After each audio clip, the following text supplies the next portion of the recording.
রাজনীতির ময়দানে বাতিলের বিরুদ্ধে চরমনাই ছাড়া বলিষ্ঠ কণ্ঠে হুঙ্কার দেওয়ার তো আর কেউ দেখি না। চরমনের কারণে বাংলাদেশে ইসলামের কি কি ক্ষতি হয়েছে একটু বলেন তো, বলার মানুষ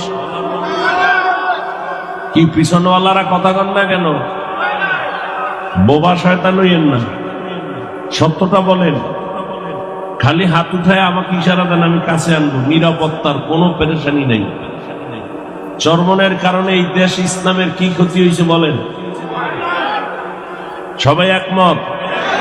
সত্য কথা বলতে এত টেনশন কেন?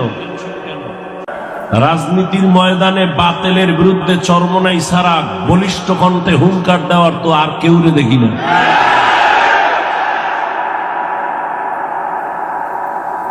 প্রত্যেকটা মুহূর্তে মুহূর্তে বাতিলের বিরুদ্ধে মোকাবেলা করতে করতে তারা এখনো দাঁড়ানো আছে। বিরোধিতা করেন কেন?